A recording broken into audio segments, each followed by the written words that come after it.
Olá, pessoal. Boa noite.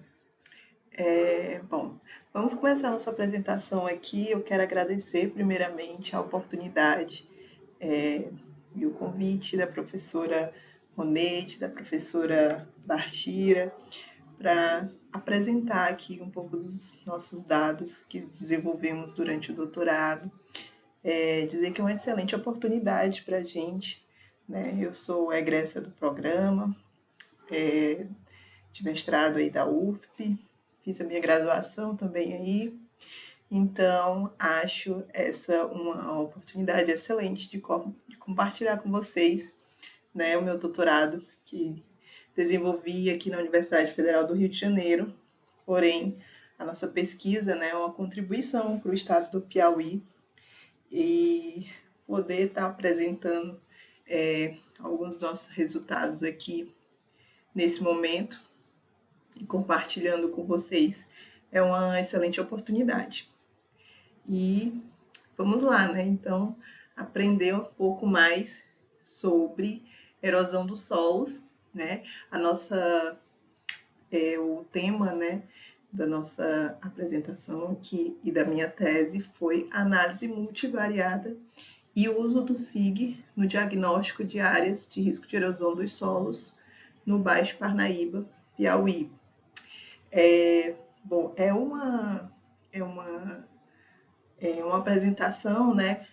Como vocês podem ver, trabalha o tema central erosão dos solos, mas a gente vai trabalhar em diferentes perspectivas metodológicas em torno desse tema, né?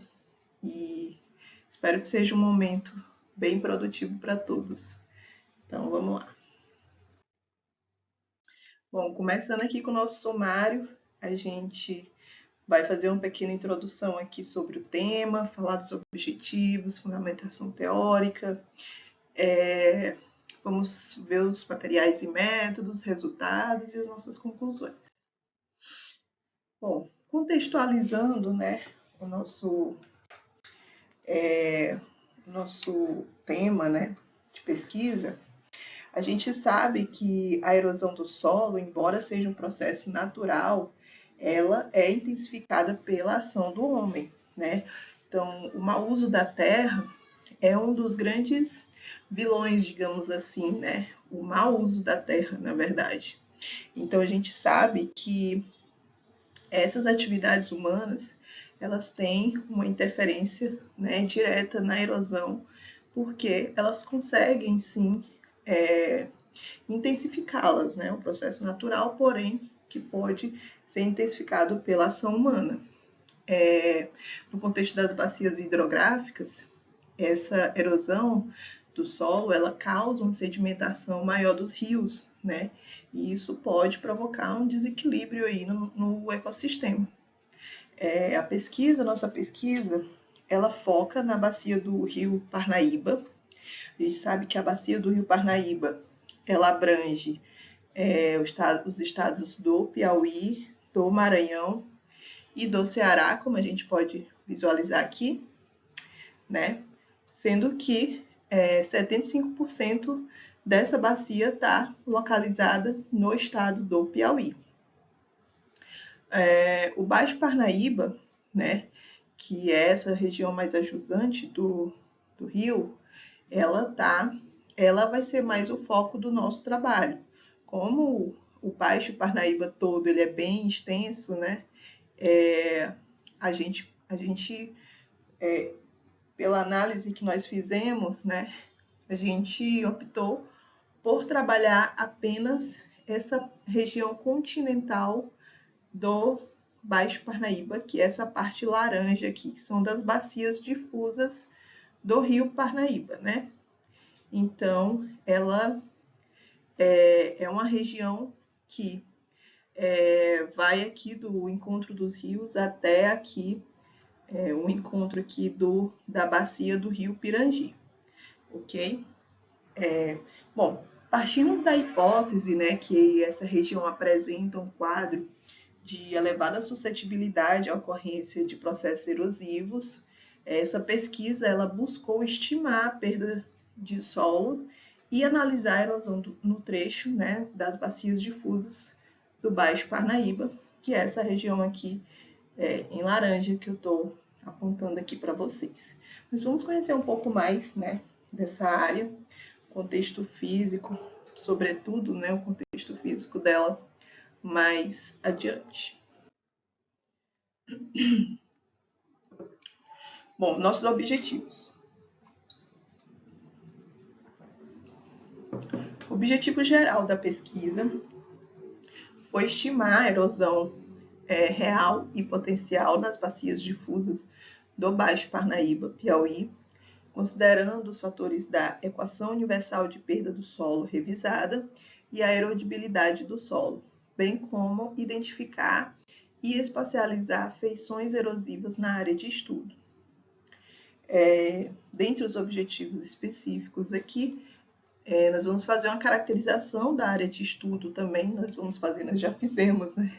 Fizemos uma caracterização da nossa área de estudo, incluindo análise dos fatores fisiográficos, né? Para a gente conhecer o contexto ambiental, né? E a influência desse contexto nos processos erosivos. Utilizamos também esse modelo, né, da Equação Universal de Perda de Solo para estimar essa erosão real e potencial na área das bacias difusas do Baixo Parnaíba. Fizemos uma análise da erodibilidade do solo, né, a partir da avaliação de amostras de solo e com base na declividade da área também. Então, nós trabalhamos, né, a erosão do solo.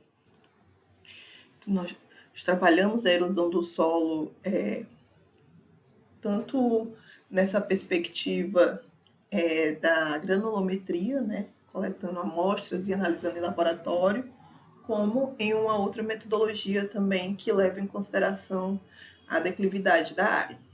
Além disso, nós identificamos e espacializamos feições erosivas que nós encontramos ao longo da área de estudo. E realizamos também uma análise mais detalhada de uma dessas feições erosivas que nós identificamos na área, né? Foi uma vossoroca urbana, né, localizada no município de Miguel Alves. Foi a feição erosiva mais expressiva que nós encontramos durante o trabalho de campo. E aí a gente fez uma análise mais detalhada dela no trabalho. Então, vocês podem observar que a gente vai trabalhar com a erosão do solo em diferentes perspectivas de análise.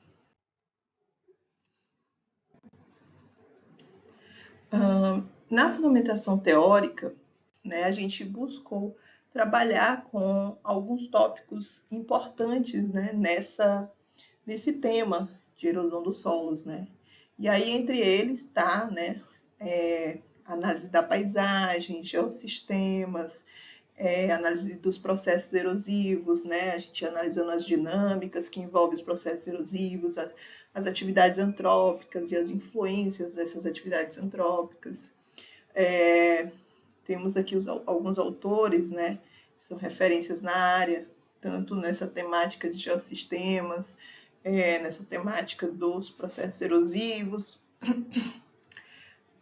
Dentro das feições erosivas, né, nós analisamos as feições laminares, lineares, contínuas, descontínuas, e trabalhamos também dentro dessa perspectiva das metodologias que envolvem, né, a questão da erosão dos solos. Então, as formas de mensuração, formas de monitoramento, experimento, né, modelos diretos, indiretos de aferição dessa erosão, né, modelagem, a questão da modelagem, que a gente também trabalhou, né, com a Equação Universal de Perda de Solo revisada, que é um modelo, né, para estimar a perda do solo.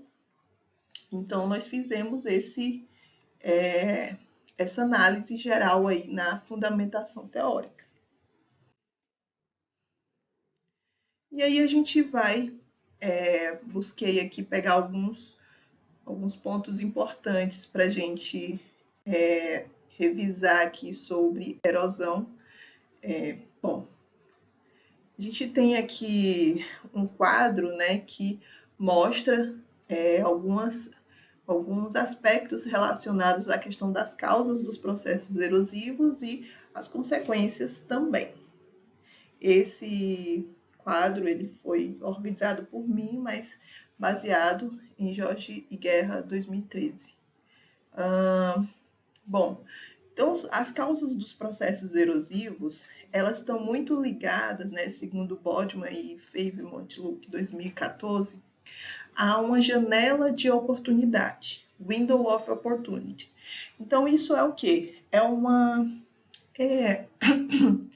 É como se o espaço onde ocorre essa erosão, ele encontra as condições, né, as condições naturais ou influenciadas pela atividade humana, são condições, digamos, perfeitas para a ocorrência de um processo erosivo. Então, você tem uma chuva muito intensa, você tem um solo muito suscetível, um solo mais degradado, você tem uma compactação do solo causado por uma atividade humana. Então, aquele espaço ele vai criando ali uma janela de oportunidade, digamos assim, como falam os autores, para a ocorrência, né, dessa erosão. E dentre desses fatores aí que podem ocasionar, né, além desses fatores naturais que a gente citou, tem também, né, a chuva intensa, como eu falei, que é um fator mais natural, dos desmatamentos, agricultura e pecuária, sobretudo em costas, né, e em terrenos de elevada declividade, trilhas abertas por animais e por homens, né? Isso envolve a questão da compactação do solo, a construção de rodovias e moradias sem cuidados especiais, a mineração e outras atividades econômicas são causas, né, desses processos erosivos. É importante a gente falar aqui, porque a gente vai trabalhar depois com isso, que existem aí na literatura dois termos, né, que a gente trabalha relacionados à erosão, que é a erosão potencial e a erosão real. Essa erosão potencial, ela envolve as condições naturais de ocorrência dessa erosão. Então, quando eu falar aqui em potencial erosivo, em erosão potencial, eu estou tratando das questões naturais, né, que envolvem a erosão, que é o solo, vegetação, chuvas, apenas as questões naturais. Quando eu falo em erosão real, né, quando eu usar esse termo, de acordo com a literatura, isso envolve já a atividade humana. Então, eu incluo aí, além dos fatores naturais, a questão do mau uso da terra, né, que vai entrar, digamos, nessa contagem aí do quanto que tanto os fatores naturais como os fatores humanos podem, né, causar a perda do solo. Então, isso é a erosão real. Então, a erosão potencial mais ligada à suscetibilidade natural, né, à erosão, e a erosão real é aquela erosão que leva em consideração também as atividades humanas. São formas da gente estimar e trabalhar na análise dessa erosão do solo. É importante trazer aqui também para vocês, nesse contexto da fundamentação teórica, os métodos, né? Os métodos de determinação de perda de solo. Bom, então nós temos dois, digamos, métodos gerais, que são os qualitativos e os quantitativos. E dentro desses métodos, no método qualitativo, a gente tem as formas de erosão, né, e o grau de erosão. Dentro dos métodos quantitativos, a gente tem a estimativa direta e a gente tem a estimativa indireta, que são os modelos, que eu destaquei aqui alguns desses, porque é o que a gente vai trabalhar também aqui dentro da nossa pesquisa, né? A gente trabalha com um modelo empírico, né? Mas a gente também tem outros modelos que podem estimar essa erosão do solo, como os modelos estatísticos, os modelos conceituais e os modelos com base física. Bom, aqui é o nosso fluxograma para mostrar um pouco sobre a questão da metodologia da nossa pesquisa. Nesse fluxograma, a gente vai ver que os nossos dados, a nossa forma de trabalhar está toda relacionada diretamente aos nossos objetivos. Nós utilizamos, né, a ferramenta SIG para analisar a maior parte dos nossos dados, né, além das nossas leituras bibliográficas, para trabalhar com a fundamentação teórica. Nós também fizemos esse trabalho mais ligado mesmo à análise espacial a partir do uso do ArcGIS, né? A gente usou o ArcGIS 10.3 para conseguir produzir, né, alguns mapas que geraram produtos muito importantes para a gente aqui na nossa pesquisa. Então,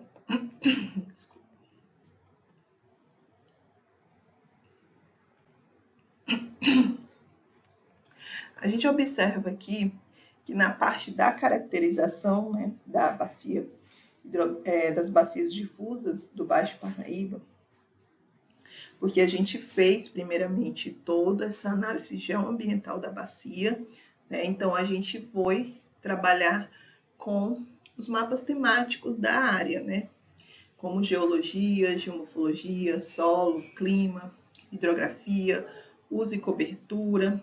Então, nós buscamos, a partir da coleta de todos esses dados, analisar como se apresentava esse aspecto físico, ambiental da área de estudo. E aí esses dados, né, também foram utilizados para a gente conseguir trabalhar com outros objetivos também que envolvem parte desses aspectos, né?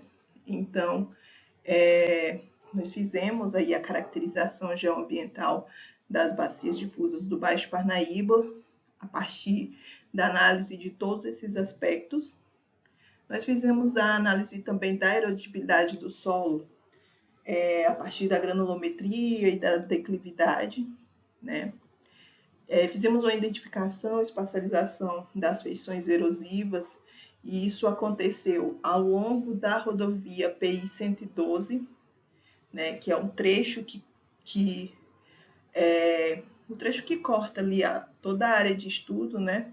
Então, ao longo da rodovia, a gente foi buscando identificar locais que apresentavam feições erosivas. Isso levou em consideração a magnitude, né? O tipo de feição, se ravinas, se vossorocas, se uma erosão linear, laminar. Fizemos, né, durante esse percurso, identificamos uma feição erosiva mais expressiva, né, levando em consideração sua magnitude, e fizemos uma análise mais detalhada dessa feição erosiva, né, que foi uma vossoroca urbana, localizada no município de Miguel Alves. E, por fim, nós fizemos também análise da erosão real e potencial, como eu falei anteriormente, e isso a gente fez a partir do método do modelo, né, da equação universal de perda de solo revisada, a Huxley.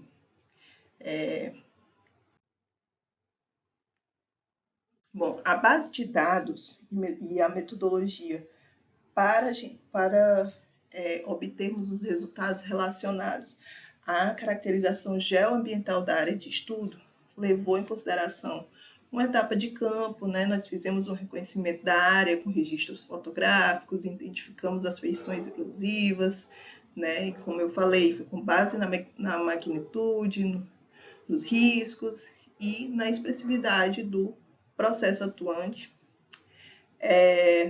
Analisamos fatores relacionados também a questões geológicas, geomorfológicas, climáticas, hidrológicas e uso e cobertura, como eu falei anteriormente, né? E aí, a partir desse volume de dados, nós geramos um mapa e fizemos um agrupamento, né, em 3 geoambientes diferentes na área de estudo, né? Então, nós espacializamos esses geoambientes que nós identificamos, né? E fizemos com base na integração de algumas feições geomorfológicas da área. Então, o mapa que nós fizemos desses 3 geoambientes, eles tiveram por base principalmente um agrupamento de feições geomorfológicas, tá? O relevo e a geologia, nós obtemos os dados a partir dos arquivos shapefile da CPRM, né? Foram complementados com estudos sobre a geomorfologia piauiense de Lima 2024, o mapa de declividade e perfil hipossométrico foram dados derivados do modelo digital de elevação, os solos foram dados da plataforma INDE e os perfis do levantamento exploratório dos solos do Piauí de Jacomini, 1986. A hidrografia foi principalmente dos dados da plataforma HidroWeb, né, gerado pela Agência Nacional de Águas, e as imagens topográficas, né, para a gente identificar e trabalhar aí com a hidrografia, foram a partir de imagens SRTM. Os dados pluviométricos são do Atlas de Chuvas do Brasil, Pinto et al. 2011, Nascimento et al. 2020, e uso e cobertura da terra foi do projeto MapBiomas, né, que foi baseado nas imagens de satélite Landsat 2006 e 2021. Então, essa é a nossa base de dados para a montagem desse perfil geoambiental que a gente fez da área de estudo, mas também nós usamos esses dados para trabalhar com outros objetivos também, tá? Bom, dentro do modelo digital, ou dentro do modelo da equação universal de perda do solo revisada, como eu venho falando aqui para vocês, né? Essa equação, ela mede o índice de perda de solo por unidade de área, né? Então, ela é calculada para... Então, essa equação, ela envolve, além, né, desse índice que ela calcula, ela vai calcular a partir de alguns parâmetros. Quais são esses parâmetros? O R, que a gente vê aqui,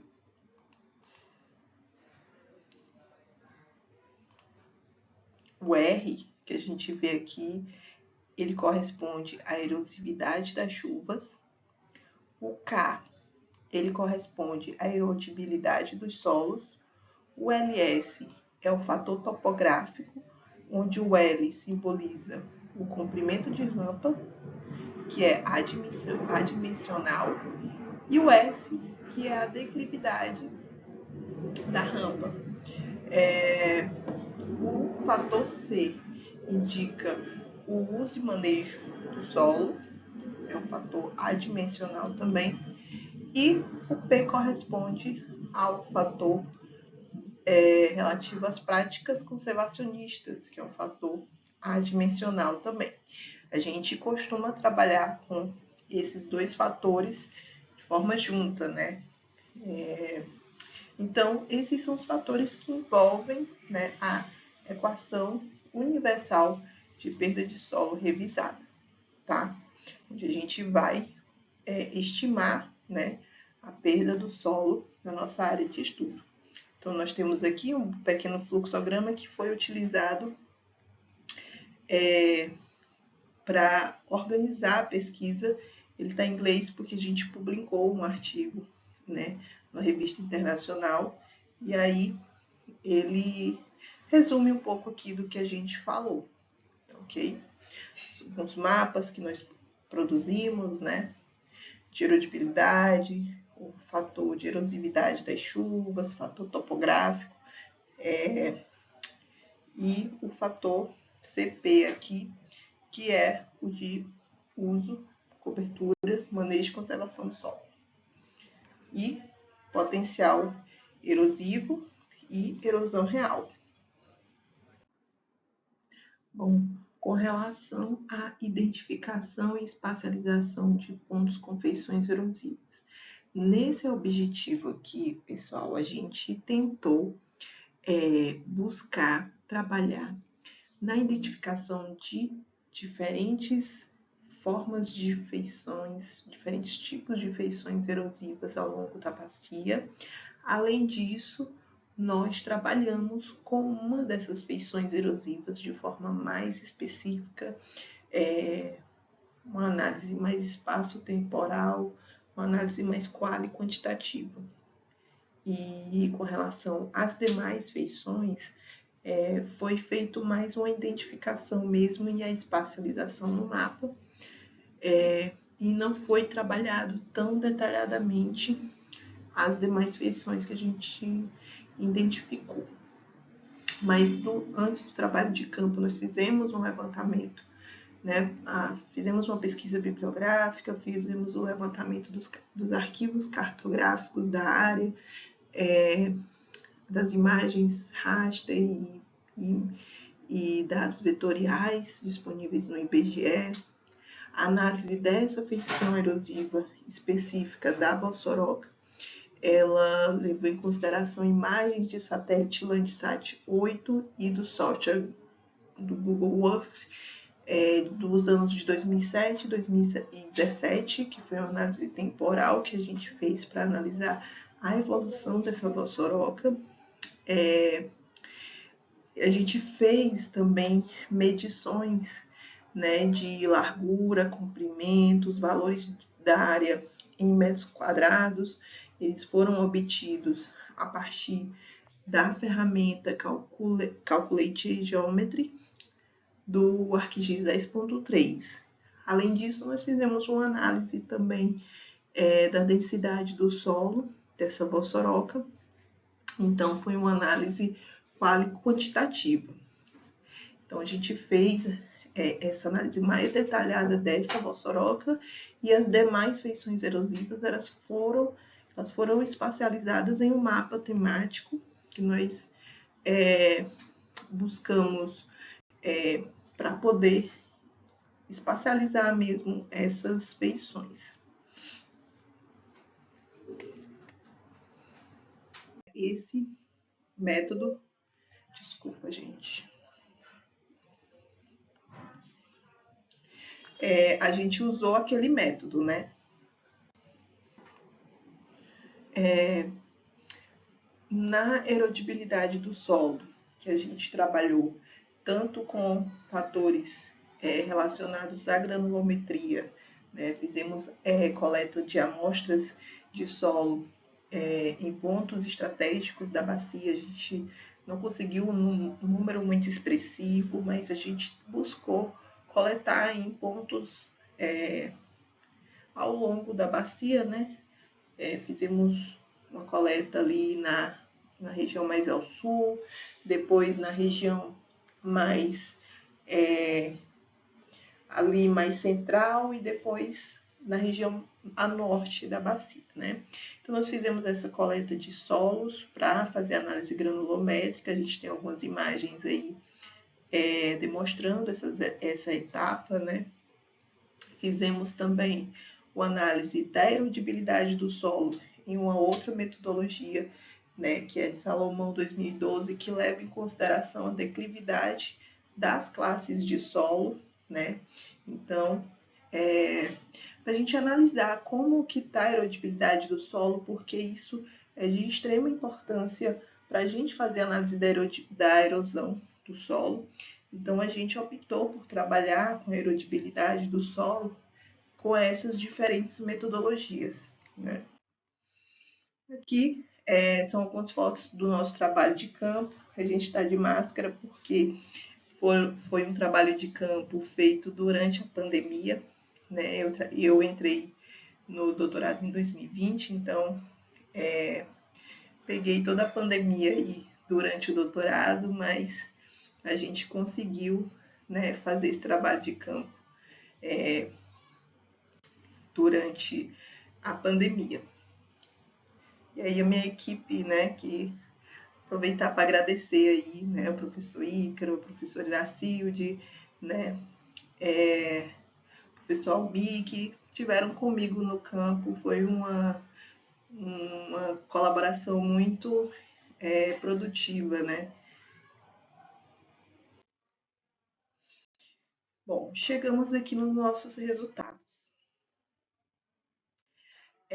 Bom, relacionado à parte da caracterização geoambiental, que a gente falou que fez, né? Fizemos essa caracterização geoambiental das bacias difusas, geramos um trabalho que está submetido na revista Mercator, né, sobre essa caracterização geoambiental e gestão sustentável das bacias difusas do Baixo Parnaíba. Está aí para ser publicado. Bom, então a gente tem a nossa área de estudo, né, que é uma faixa de terra alongada no sentido sul-norte, como vocês podem observar, né, paralela ao rio Parnaíba, representa aproximadamente 12,60% do baixo curso do rio Parnaíba e 18,45% da porção piauiense da seção. Ela é composta, sobretudo, por depósitos aluviais, né, no Baixo Parnaíba. Então, nós temos aqui no nosso mapa essa divisão aqui, o A, que corresponde ao Alto Parnaíba, né, o B, o Médio Parnaíba, e o C, o Baixo Parnaíba. E aqui nossa área de estudo, que está dentro, né, do Baixo Parnaíba, como eu expliquei para vocês, é um recorte que levou em consideração muito essa diferença também das dinâmicas, né?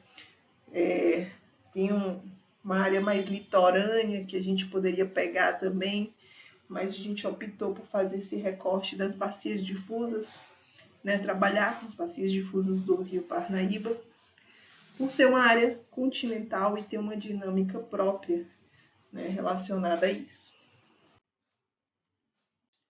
Bom, nesse contexto, né, da caracterização geoambiental, a gente fez esse levantamento das drenagens, né, que a gente conseguiu constatar na área.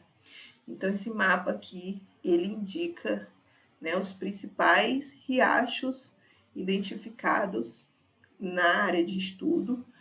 Além disso, nós temos aqui a identificação também dos municípios, são 17 municípios que compõem a área. Nós temos as rodovias que envolvem, né, e os corpos d'água.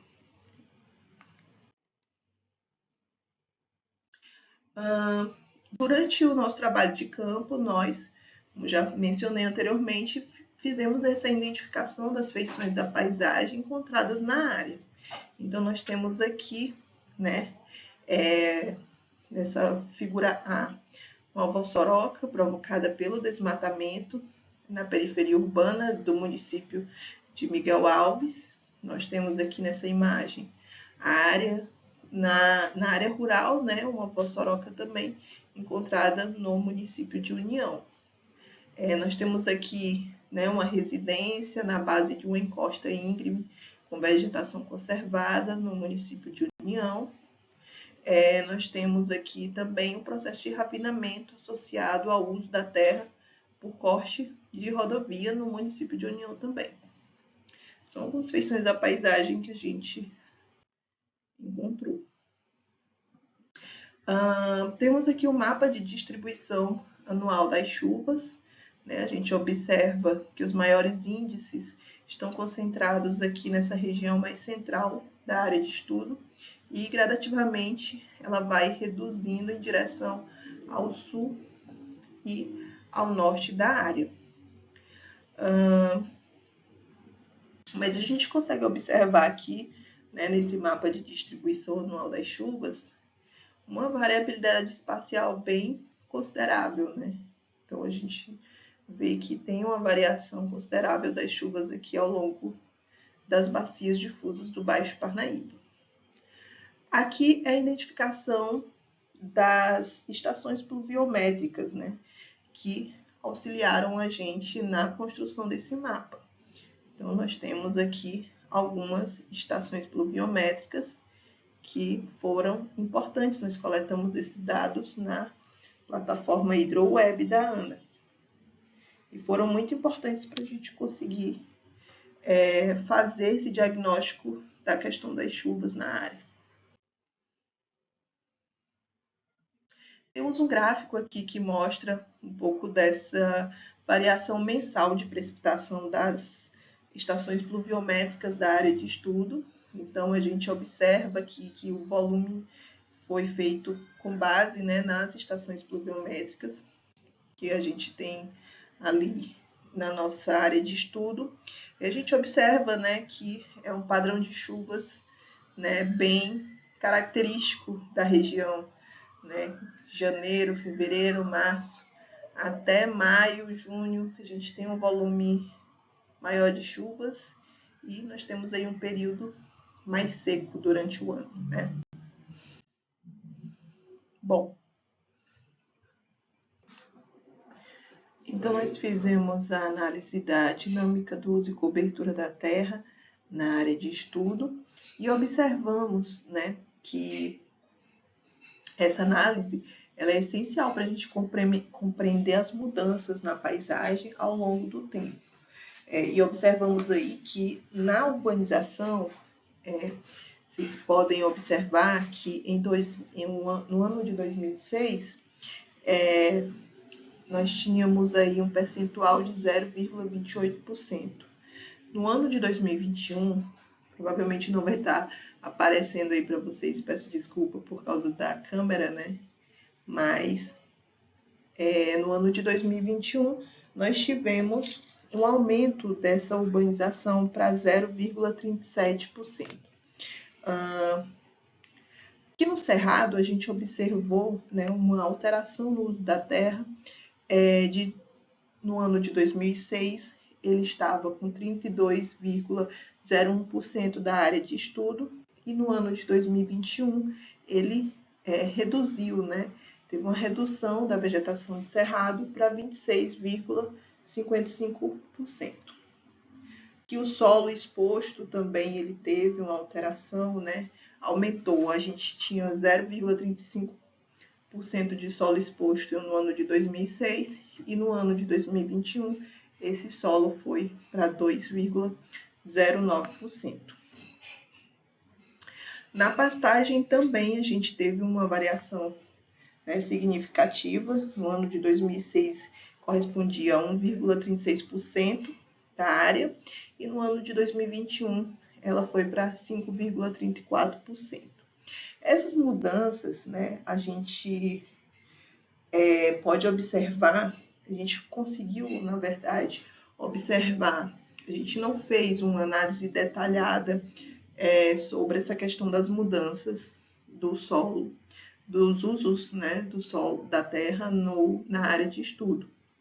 Mas a gente observou durante o trabalho de campo que muita área de desmatamento estava sendo ocupada por pastos, né, estava sendo usada como áreas de pasto, muita retirada de vegetação para cultivos, né, de agricultura também, e o solo exposto ele também reflete muito a questão da urbanização, né? Apesar de ser uma urbanização indicar um crescimento aqui não tão expressivo, mas houve houve uma mudança, né, nesse uso relacionado à urbanização. Então, até mesmo a criação de rodovias, seja pavimentadas ou não pavimentadas, elas refletem aqui também no nosso solo exposto.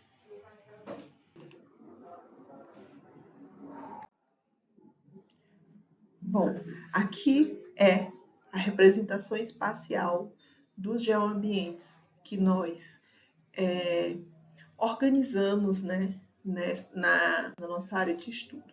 Então, nós fizemos essa divisão em 3 geoambientes, que o geoambiente 1, o geoambiente 2 e o geoambiente 3, como eu falei lá na metodologia, a gente agrupou essas áreas a partir das características geomorfológicas.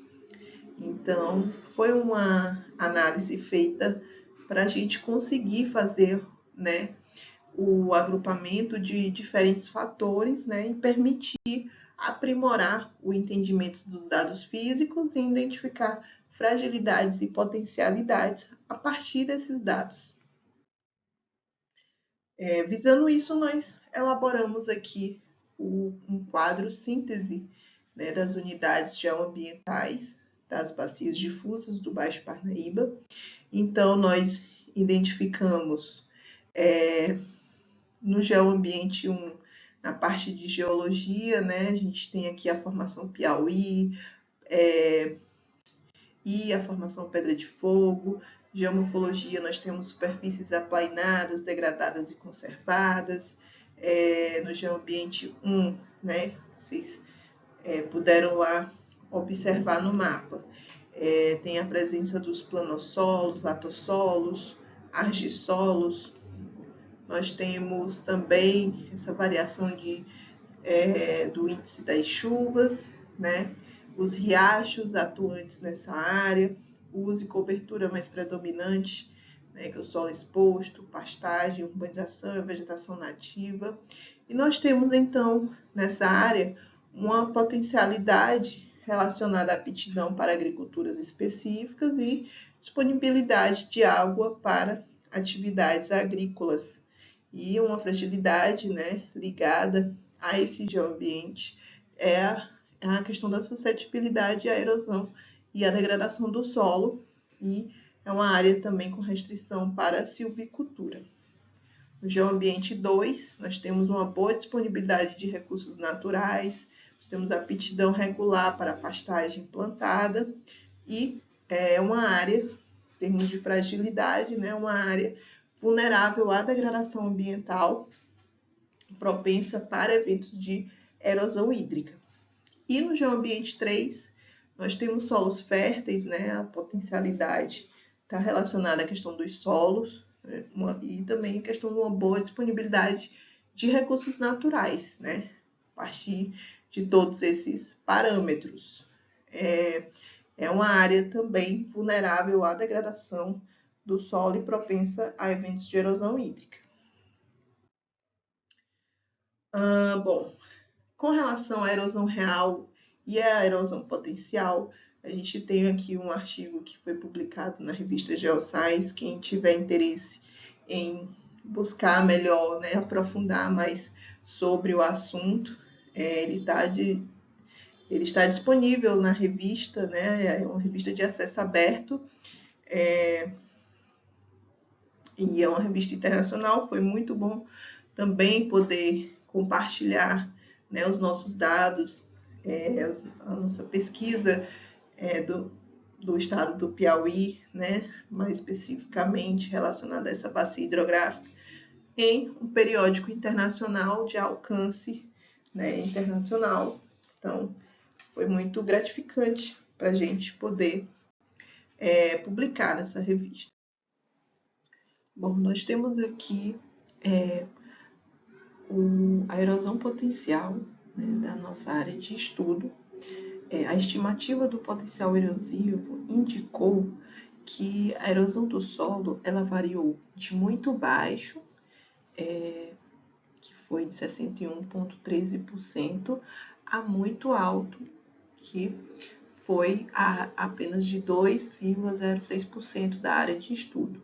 Então, a maior parte da área ela tem um potencial de erosão muito baixo nessa metodologia, certo? Nós temos aqui um mapa, né, que espacializou essas classes, né, de perda de solo. Então, a gente observa aí essa espacialização das classes ao longo da área de estudo. Bom, então, com relação à erosão real na nossa área de estudo, só para retomar o conceito, né? A erosão real é aquela que envolve, além dos aspectos naturais, envolve também as atividades humanas a partir, né, do uso e cobertura da terra. Então, a gente estima a perda do solo usando o mapa de uso e cobertura também nesse cálculo. E esses mapas, eles foram analisados a partir dos anos de 2006 e 2021 para a gente tentar observar a variação que teve nessa perda do solo ao longo dos anos. E o que a gente observa aqui é que no ano de 2006, a classe de muito alta, né, da perda de solo muito alta, ela aumentou cerca de em 2006 ela era 1,07% da área e no ano de 2021 ela foi para 1,97%. Na classe moderada alta, essa perda do solo ela foi em 2006 de 9,86% para 16,17% da área. E na classe baixa, ocorreu uma diminuição, né, nessa classe de baixa perda do solo. No ano de 2006, ela era cerca de 71,82% da área, e no ano de 2021, ela foi para 46,47%. Então, a gente observou que essa variação ela pode estar muito relacionada às mudanças de classe no uso e cobertura. Então, áreas que antes eram de vegetação de cerrado foram desmatadas para pastagem, o que faz com que o solo fique mais exposto e, consequentemente, ocorra uma maior perda de solo em casos de chuva intensa, né? O solo fica realmente mais vulnerável. Então, essas mudanças que ocorreram, elas estão realmente direcionadas a questão do mau uso do solo, né? Então, a gente tem aqui os mapas que estão espacializando essas classes do ano de 2006 e 2021. Então, vocês podem observar que, sobretudo nessa região mais ao sul da nossa área de estudo, ocorreu, né, uma maior perda de solo. A gente observa que há essa classe aqui mais muito alta, né, de perda de solo. A gente observa que está mais em vermelho do que nesse outro mapa do ano de 2006. Na questão da erodibilidade dos solos na bacia, a gente fez uma análise, né, dessa erodibilidade a partir da granulometria. Observamos que a variação dos dados de granulometria sugere uma diversidade nas características do solo da bacia, né? São áreas com mais areia grossa. Essa característica tende a tornar o solo, né, mais permeável, enquanto aquelas com mais argila retêm mais águas, né? Então, alguns dessas amostras, né, de solo indicaram, né, que o solo na área tem essa predominância arenosa, né? E tem uma variabilidade muito grande dos solos na área, né? A gente coletou pontos de amostra Aqui a gente pode observar os pontos de coleta de amostra. Então, a gente não conseguiu coletar muitos pontos, a área é bem grande, mas a gente buscou coletar alguns em pontos específicos e estratégicos, né? Aqui mais ao sul, aqui mais central e mais ao norte. A gente tem esse gráfico que mostra a variação das partículas do solo na área de estudo, e a gente observa, né, que a areia fina aqui, né, e principalmente a areia fina, né, ela tem uma presença bem marcante aqui nas amostras de solo.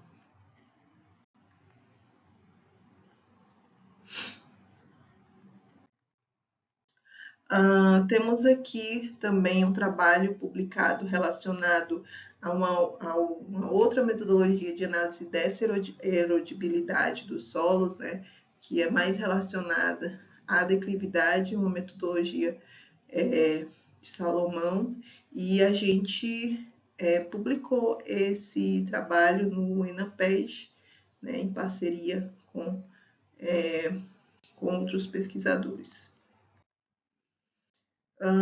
Então, aqui na erodibilidade, né, a partir da declividade e das classes de solo, a gente observou que a gente tem aqui na classe dos solos muito erodíveis, né, com índices relativos de erodibilidade mais altos, né, os neossolos litólicos, plintossolos, concrecionários, planossolos.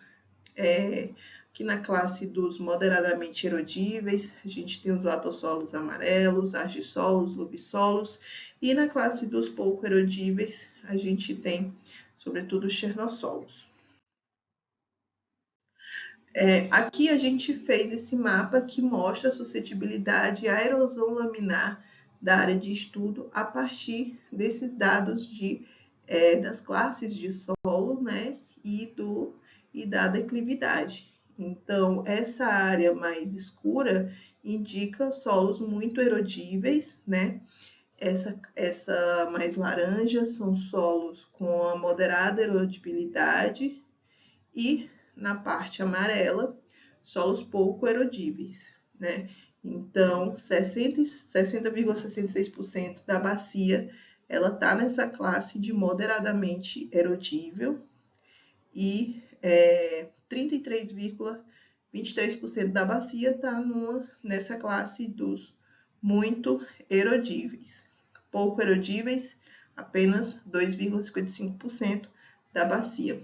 Então, vocês observam que nessa metodologia, né, que levou em consideração, sobretudo, as classes de solo, né, e a declividade, vocês observam que a gente já tem um cenário um pouco diferente com relação à outra metodologia que trabalha com o uso de alguns outros aspectos físicos, né, da área. Então, o que deixou, né, as classes de pouco erodível mais altas, né, quando são colocados outros aspectos físicos e humanos também na área. Bom, com relação à questão da espacialização das feições erosíveis, né, erosivas, nós fizemos esse mapa aqui que mostra, né, mais os pontos de coleta de amostras, como a gente já viu um outro mapa também mostrando, mas mostra também os pontos de visitação, né, de campo. Então, além dos pontos verdes que indicam as áreas que coletamos os solos, os pontos vermelhos eles indicam as áreas de visitação de campo também. Então, essas são as feições erosivas identificadas ao longo da área de estudo. Como vocês podem observar aqui na figura A, que está localizada mais ao norte da área, são sedimentos instáveis, né, em talude. Lembrando que essas feições erosivas elas foram identificadas ao longo, sobretudo ao longo da API 112, né? Aqui na figura B nós temos um sistema de ravinas, na figura C nós temos uma área de erosão intensificada pela retirada de material para a construção civil. Na figura D é uma área de deposição de sedimentos. Na figura E, nós temos uma feição erosiva do tipo vossoroca, a visão externa dela, né, que é a vossoroca urbana, que nós fizemos um estudo mais detalhado, né, foi a feição erosiva mais expressiva que nós encontramos ao longo da área. Na figura F é uma visão dessa mesma vossoroca, uma visão interna da vossoroca. Na figura G, nós temos a erosão em encosta e áreas de deposição de sedimentos. Na figura H, nós temos uma feição erosiva do tipo ravina. E aqui, na figura I, nós temos uma área de deposição de sedimentos usada como depósito para a construção civil. Na figura J, é uma erosão em talude com presença de vegetação no topo e na base. Vocês podem observar que em alguns desses pontos nós coletamos amostras de solo também e fizemos análise da granulometria. Não em todos os pontos, mas em alguns desses pontos nós fizemos essa coleta da amostra de solo e fizemos análise em laboratório. Na análise da feição erosiva da vossoroca urbana de Miguel Alves, nós publicamos também um artigo na revista William Morris Davis, a revista de geomorfologia. Quem quiser também aprofundar, né, mais sobre esse assunto, vocês podem estar consultando aí o nosso artigo, que foi publicado em 2021. Mas falando sobre essa vossoroca, ela fica localizada, né, que essa foi a feição erosiva, como eu falei para vocês, a mais expressiva que nós encontramos, que foi essa vossoroca urbana, localizada na região periférica do município de Miguel Alves, na área urbana, né, do município de Miguel Alves. Então, optou-se por fazer essa análise mais detalhada. Ela está situada, essa vossoroca, ela está situada na margem de um pequeno riacho afluente do rio Parnaíba. Ela tem sua base geológica na formação Piauí. O solo predominante na área é argiloso, vermelho-amarelo, distrófico, típico, argiloso e muito argiloso. Então, a gente percebe que no ano de 2007, essa vossoroca ela apresentava uma área de aproximadamente 1.985 metros quadrados. Então, aqui é uma imagem de satélite da área, coletada do Google Earth. A gente observa aqui toda essa apresentação dela diante desse contexto urbano, né? No ano de 2007, que é essa outra imagem aqui, essa feição erosiva ela aumentou para 2.765 metros quadrados. Então, esse crescimento, a gente pode observar que ele ocorreu, sobretudo, na sua cabeceira e se agravou com o passar dos anos, com um aumento de cerca de 780 metros quadrados, ou seja, 21,85% nesse período entre 2007 e 2017. O aumento no fluxo de pessoas, principalmente na área do desmatamento da encosta, voltada para a Rua Maria Celeste, né? A gente observa aqui a Rua Maria Celeste e um certo desmatamento aqui nessa proximidade. A gente observa um aumento no número de casas no ano de 2017 também. E a gente tem aqui antenas de telecomunicação localizadas próximo a essa feição erosiva, o que pode provocar um pisoteio maior nessa região, que gera uma compactação do solo, né, bastante significativa, podendo influenciar essa questão da erosão na área e nas suas margens também, né?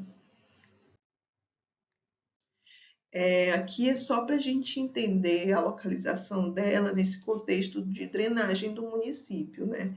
Ela fica aqui próxima à margem do rio Parnaíba, numa encosta íngreme, drenada por um pequeno riacho que corta rochas friáveis e solos delgados expostos também à erosão pluvial. Então, a gente observa que ela está aqui bem próxima a esse riacho e ao rio Parnaíba. Então, essa influência da drenagem, ela também é bastante significativa nessa vossoroca. Outro ponto dessa vossoroca que a gente observou é o uso, né, de uso e o manejo inadequado da terra, né, que é próxima a essa vossoroca. Isso expõe muito o solo ao sol, às chuvas, ventos e outros agentes de intemperismo físico e acaba afetando a qualidade e a resistência do solo. A gente observa que esse campo de futebol improvisado, usado para atividades humanas, e aqui a diferença de crescimento, né, entre os anos de 2007 e o ano de 2017. Aqui uma fotografia que a gente tirou durante o trabalho de campo desse campo de futebol que é utilizado pelas pessoas aqui da região, né, e do município para atividades de lazer bem próximo a essa feição erosiva. Então isso também pode influenciar aqui o crescimento dessa vossoroca. Um outro trabalho publicado, né, com relação a essa vossoroca foi um estudo que a gente fez relacionado aos parâmetros de densidade e porosidade do solo, né, que a gente publicou num evento na universidade, realizado pela Universidade do Porto, o Congresso Ibérico sobre solos e desenvolvimento sustentável. E nesse trabalho a gente vai ver a questão da densidade e da porosidade do solo. Então, nós temos aqui os parâmetros físicos do solo com relação à densidade e à porosidade. A gente observa que nessa amostra que a gente coletou na vossoroca, né, no ponto 1, que é um ponto mais relacionado à superfície, né, a gente tirou mais ali próximo à superfície, e no ponto 2 a gente coletou essa amostra mais em profundidade. Então, no ponto 1, a gente observa, né, que é um solo mais estruturado e tem maior capacidade de retenção de água. Isso porque a gente tem uma densidade do solo menor com relação ao ponto 2, e a densidade de partícula também é menor com relação ao solo que a amostra que a gente coletou no ponto 2, logo a porosidade, isso, né, reflete a porosidade do solo, que em P2 ela acaba sendo um solo mais compactado, com menor espaço entre as partículas, o que pode dificultar a infiltração e a aeração do solo.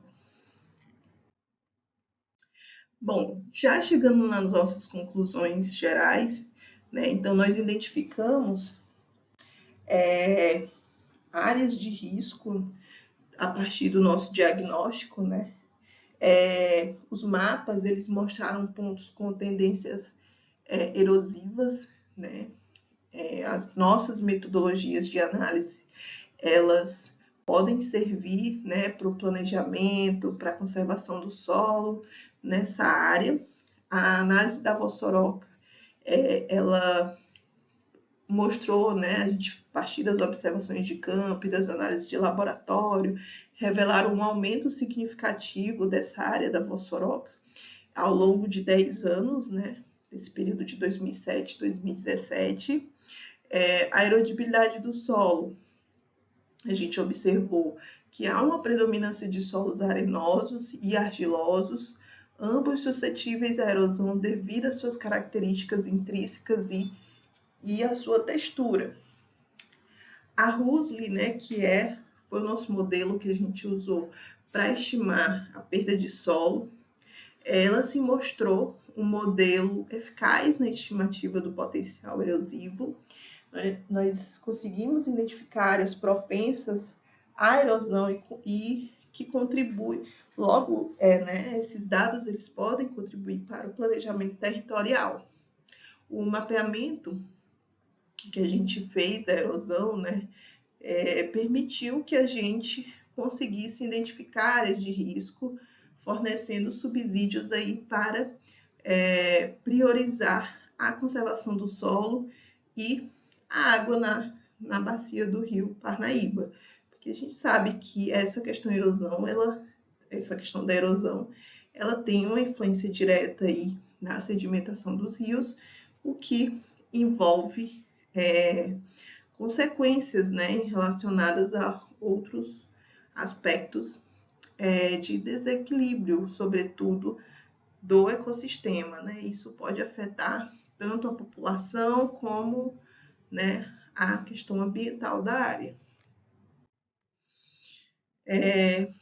Mudanças no uso da terra, também a gente observou, né, um aumento da vulnerabilidade erosiva devido à perda de mata nativa, o aumento da pastagem, áreas cultivadas e crescimento urbano, o perigo à população relacionado à erosão visível, né, em áreas próximas a rodovias e residências, indicando riscos, né, com relação à contribuição acadêmica e política aqui da nossa pesquisa. A gente observou, né, que a gente buscou trabalhar com metodologias integradas, né, que proporcionaram uma análise abrangente das áreas de risco, contribuindo para decisões acadêmicas, políticas públicas e para o uso sustentável do solo. Aqui são algumas referências e obrigada pela atenção de vocês. Espero que tenha sido um momento produtivo aí nesse evento de hoje. Estou deixando aqui meu e-mail, caso vocês tenham dúvidas sobre o que foi apresentado aqui, a minha pesquisa, sobre o que eu trabalho. Agradecer também aos colaboradores, né, que deram um suporte aí durante todo o desenvolvimento da minha pesquisa. É isso, obrigada a todos e até a próxima.